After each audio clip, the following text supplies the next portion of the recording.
Same rule, Joe, 20 minutes, right?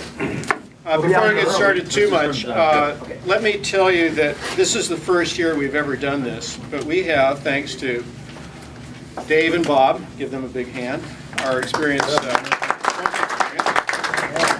We have a 6,000 word standard operational procedure for the tow planes, and this has been a long time coming, And in order to be a tow pilot this year, page 14, you have to rip off, you have to sign that you've read it and that you accept it.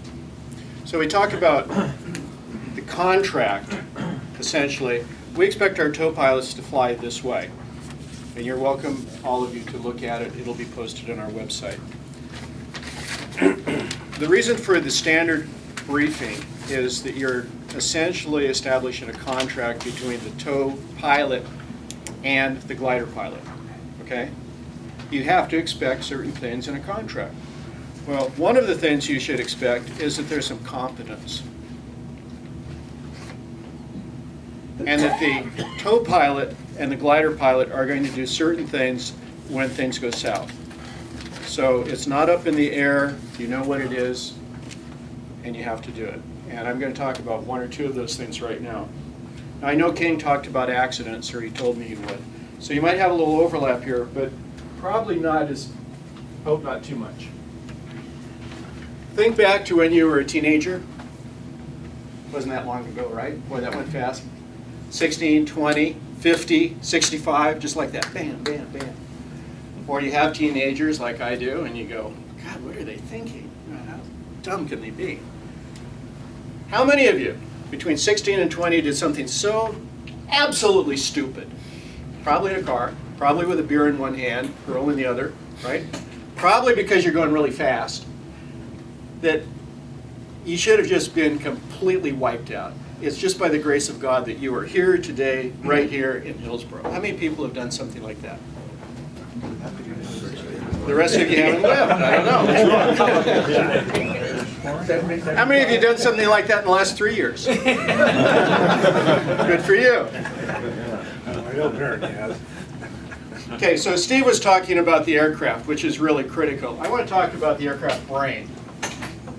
Here it is. Here's the spinal cord. That's your brain. Okay. We know that the teenage brain is different than your brain today.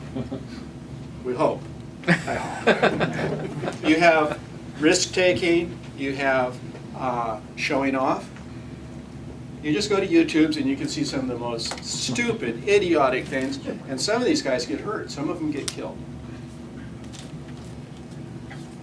As we age, not only do our reaction times go way down, but there's a lot of chemistry changes in our brain.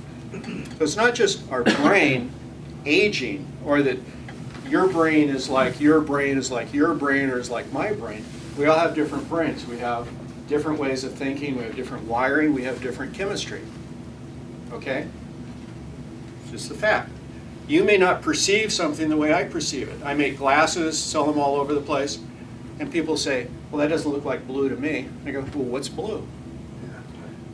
You know? And your wife will say, Jesus, you're wearing that? You go, what's wrong? What's wrong? That's okay to me. So you have color acuity. You have a lot of different things going on in the brain.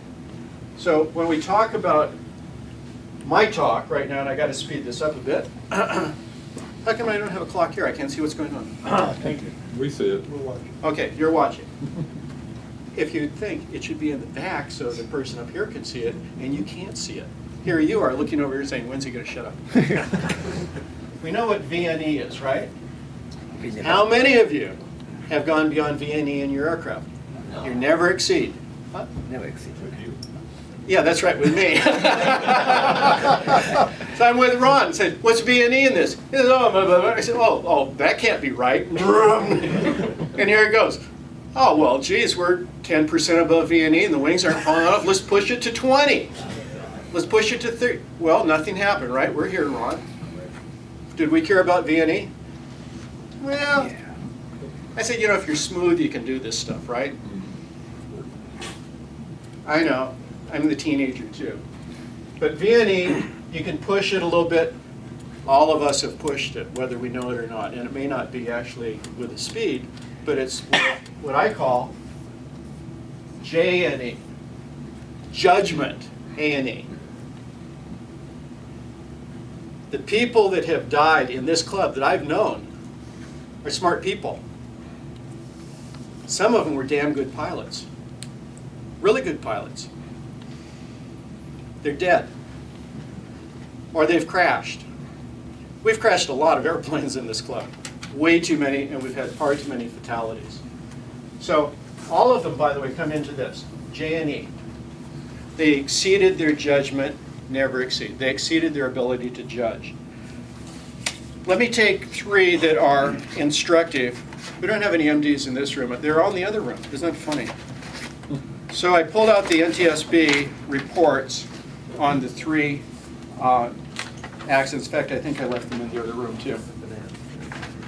So when you get into, when you kill yourself and you crash your airplane, they come and they take pieces of your liver and your lungs and all this stuff and they send it off for toxicology, which is kind of a neat thing.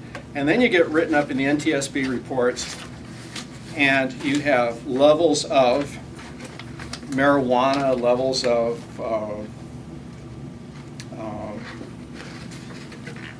things like for allergies, antihistamines, that's a good one. I actually have the levels here. And not being a doctor, a medical doctor, I said, you know, how much is this? Is this quite a bit? And they go, holy crap, I wouldn't drive with that person. Well, they were a glider pilot, they're dead. A lot of us like our parachutes. I love my parachute. Thanks, Ed. I love my parachute. Have I used it? No. Am I going to save my life in it? Probably not, and neither are you. Because where you crash isn't going to be up there with your tail knocked off. It's going to be close to the ground. 75% of the accidents are in the landing phase. Okay? So, not to mention any names, I don't want to speak ill of the dead.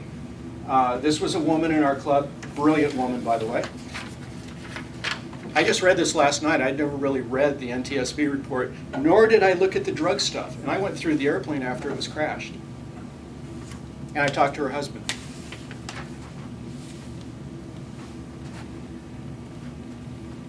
Here's our landing strip here.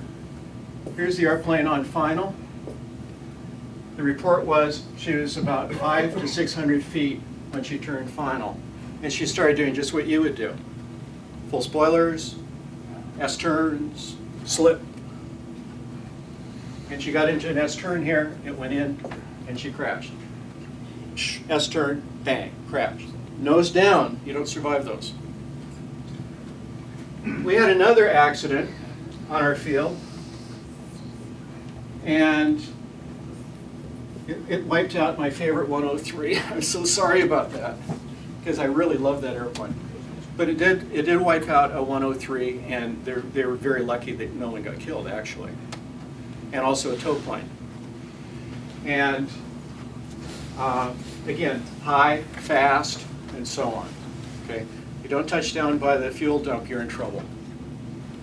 Why the hell don't you touch down before the fuel dump? It goes right back here to when you turn final. I love these people. They land long, and I go and say, why did you land long? And they go, oh, well, blah, blah, blah, blah, blah. And I say, no, quit lying to me. It's because you didn't make the choices back here. It's just that simple. I'm not what you call the kindest person when people do that. So if you're at 500 feet, as she was, and as this other airplane was that wiped out the 103, I went up and flew. In fact, I usually fly with people after something like this happens and say, let's go up, let's go through your toolbox, let's do slips, let's do S-turns, let's do full, get in landing configuration, that kind of stuff. Then I'll bring them in for a landing, purposely high, thank you, and say, okay, show me your stuff. Man, they'll put in the S-turn, they'll have the spoilers on, they'll be doing all this. Now remember, they turn at maybe 500 feet, 300 feet above where they probably should be. You know how much altitude you're going to lose by doing a 1.8 or a 360. You should know that for your airplane. 200 feet? 250 maybe? So when they're right here, they don't usually make the decision turning base that they're high. They'll come over and they'll turn final, and that's when it finally hits them. As they start down final, they go, oh God, I'm high, I'm being pushed to the field, I'm hot, everything's going wrong. But I gotta land, I'm gonna use full spoilers. And you can get away with it with many airplanes, you can. You can go full spoilers and they'll come right down. Or you put it into a slip, and you can do a crash landing. Sure you can. So I'll say, oh, let me help you here. Let me just help you a little bit. Push in the spoilers, do a nice big, maybe a 20-degree bank. Make it absolutely simple. 20-degree bank. They're around. They come over here, and where are they? They're on final again. Perfect on the glide slope. And you know what they say? No one showed me that. Yeah, that's right. That's what they do. You're right. It's my Well, they'll say, fixation. no, the club doesn't allow that. Yeah. I've had that too. When you're here and you're on downwind, you cannot deviate from that. You know what happens? Your mind fixates on that solution, Absolutely. and so no other options come into it. Okay, so here's the brain on antihistamines. Exceeding judgment, never exceed. This was a good pilot. Another pilot, landing phase, took off, ran out of power in their motor glider, make a turn to come back to the field at Hood River, and tried to start it. That's always the bad thing. They think they can start it. No one ever can. If it quits below 1,000 feet, it's not going to start. Tried to save it. I crawled through that wreckage. It was in Independence. And I found the checklist. And you know what the checklist had on it? Check fuel. Check fuel. He ran out of fuel. Dead.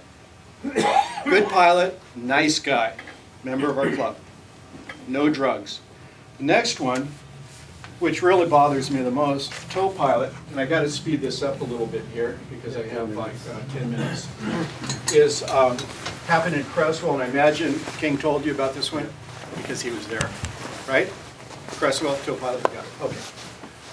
Did he tell you the level of drugs in this guy's system? Yeah, well, it's in the NDSB, and I gave it to a couple of our MDs in the room next door. And they said not only did he have enough marijuana, which because of the time delay and the fat soluble is pretty loaded, he had other drugs in his system that were just as bad. Is the glider pilot or the Tow pilot. Pawnee, lower horsepower than ours. I flew a nice airplane. This is a nice guy, good pilot too. But he exceeded his judgment, never exceed. Okay?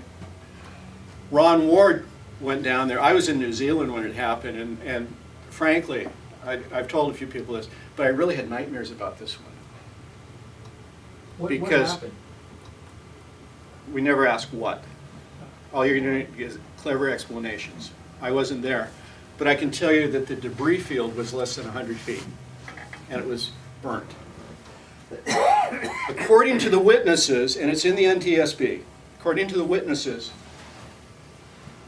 tow plane was about 200 feet, okay? Put a propeller on there. The glider was actually in front of the tow plane. Oh my God. Okay? Now and when they recovered this, the tow hook was on, it was actually bent up. So it went in with all of that attached. We did a lot of testing after that, and I flew with King, and I was trying to tell King how I can kill the tow pilot. And King is too good of a pilot. He's not mean like I am. He can't do it. He cannot turn the tow plane upside down. There's something about his flying that he just can't bring himself to be so abrupt and rotten. Where, me, I have this easy. Okay. The only way you get above the tow plane is, those of you that have done ground launch, you know if you want to go fast, you pull back on the stick, right? And it's like an E-ride at Disneyland. Zoom! Up you go. Bam! It's great. It feels great. It was a 233 student, well, an older guy, but a student, and about 200 feet. Here's what I want to get you to look at here. Here's the wheel of the tow plane. Here's the engine. Boy, am I a lousy artist. What's the clearance here on the Pawnee? 3 feet. Foot? 2 foot? Yeah. Okay, let's say it's 2 feet. I don't care. So let's go back here, and now we have a glider. 200-foot tow rope, correct? He's going 60 to 70 miles an hour, right? He's just lift off. He's in ground effect. He's starting to accelerate. 60 miles an hour, 70 is about 100 feet per second, correct? Give or take. Now, how much time is it going to take if I'm in this glider and I want to kill the tow pilot? How much time is it going to take to get this glider in a position at 70 miles an hour for this prop to be into the ground? How fast can I do it if I'm just really mean? Second and a half. 2 seconds. 2 to 3 seconds. No, it's gonna take less. It's going to take less. No. Less than, let's say it's a second. It may even take 2 seconds. But now I'm just mean, and I'm really going to get this guy, so I know he's holding right rudder, right?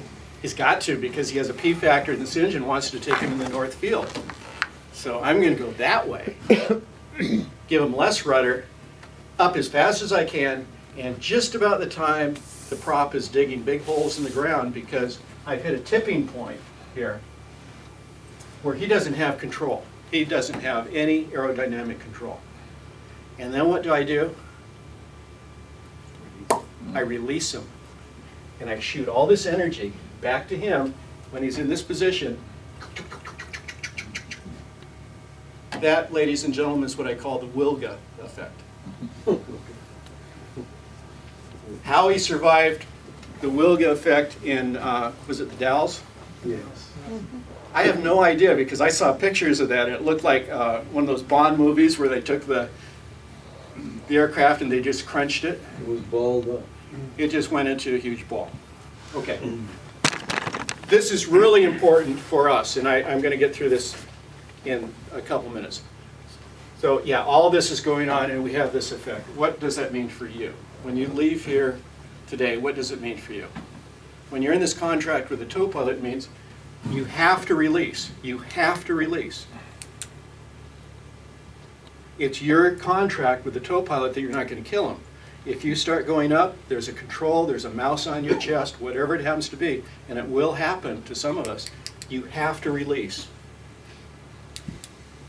That 1 second, you can release. If you don't have that release in your hand, make a rope or something with another ball so it's right there.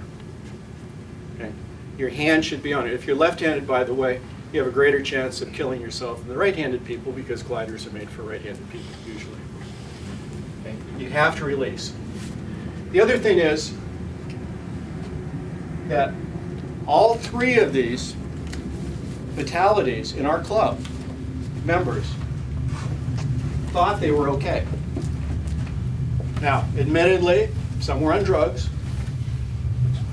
Admittedly, some had some other problems. Okay? If you were there, would you look at that person and say, ah, you know, it's a club, what the hell? Live and let live. If they want to fly that way, let them go. You all know what good landings look like, and you all know what bad landings are. When you see someone making bad landings, do you go over and say, excuse me, sir, you just made a horseshit landing. Is there something wrong? And they get uptight a little bit. Okay, we did have a Super Cub in the club. I love that airplane. It rolled up into a ball and went over on the top. I was a new guy in the club, doing ops, tow pilot. I thought he was going to break the bungees on 82 Zulu. Some hard landings. And I went over and said, listen, I don't know who you are, but this isn't your day. Out. Now I know I can be a prick, I know that. Out of here. I don't care whether you shut the field down. I really don't care. But you're not flying. Something else happened and another person said, why don't you fly the Super Cub? Now maybe we didn't communicate I don't know exactly what happened on that, but here's the guy flying the Super Cub. He makes 3 approaches and he can't land it. So I'm at the ops table watching him, and he's coming in on a wheel landing. Comes over to midfield. Midfield, he's coming up near the gas pumps. He's still on the wheels. I thought, oh, God, please don't hit the brakes.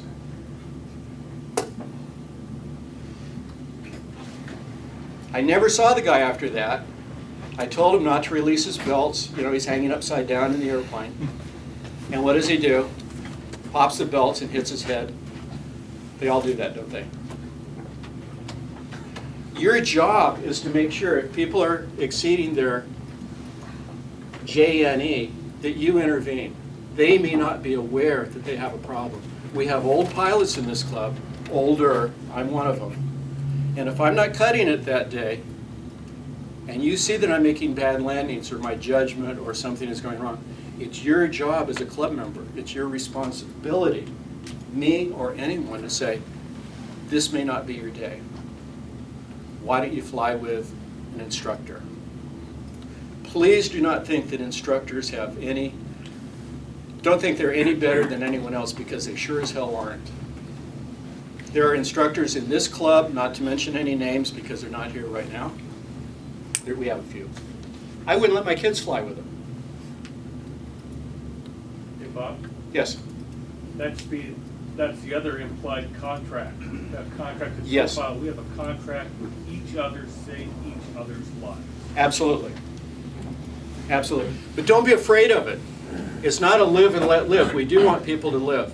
1 more minute? I got 2. Okay. So, a couple seasons ago, I'm there, and 2 instructors are landing in the Blaney. I love it. They come over and they go beyond the end of the field. I walk over and say, excuse me, do you guys know where the end of the field is? And they start giving me a lot of crap. I say, no, these cones back here that you passed, that is the end of the field. And they say, well, this is grass and this goes up here and, you know, it looks like the same. I say, okay, so, okay, they don't know where the end of the field is. Then the other instructor says, well, no, the end of the field was back there. We blew it. And I say, well, why did you blow it? Well, they give me all this other stuff going on. You know, we had too much energy, we had the brakes, we didn't see this. Okay, there is no excuse. You run into a building, there's no excuse. Why didn't the instructor take control? That's part of the contract. As an instructor, you don't let people crash. They entrust themselves to you, you don't let that happen. So you either have incompetence or you have arrogance. Probably both. Ground them.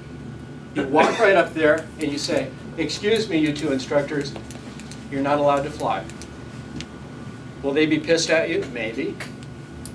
But you might also save their lives. Oh, on this score, only FAA can go on pilot. No. We made a rule in this club, all of you can ground anyone in this club, anytime. And we made that rule after the Super Cup, because we saw that as a mistake. So when you see people making bad landings or doing something, ground them. Now, you may have to stand up to an instructor or someone else and explain what you did, and they may be angry at you. Tough. Do it. Take the leadership and do it. You all know what good flying is. Don't tolerate bad flying. This is part of in the new operation manual. Nope.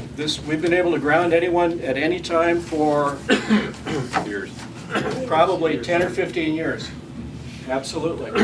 Tow pilots, any tow pilots in the room, if you've got this handout Bob gave you, there's one change, and that's, we had some people question turning the transponder on when they're climbing out. They said it was distracting, and that was me to put that in there, and erroneously, because I used to fly with the first generation transponders, and they had a problem if you turned them on the ground. So now you'll find, There's a tow pilot section then. Yeah. yeah, you'll We'll take find care of that. on 3.7 Golf that you can turn it on before takeoff. Okay. I need to go over just for a second. It's no longer my talk, but it's on our operations. Page 14 of this has a sign off. You have to sign that you've read this and will abide by it. You need to get that to me to be on our approved tow pilot list. If you're a private pilot, you have to have your insurance stuff in, and I have a list of that. And I also have a tow pilot sign up for this next week. They asked me to take care of it. So if you want to, yeah, who did? You did. So we have a tow pilot for this afternoon, which is Ron Ward. We need a tow pilot for Sunday, for the 2 Sundays. Dave is going to take Wednesday, Friday. JDM is taking Saturday. I can fly a little more afternoon. Right there, tomorrow afternoon. Okay? Yeah, it doesn't really look very well. Okay. It doesn't look great.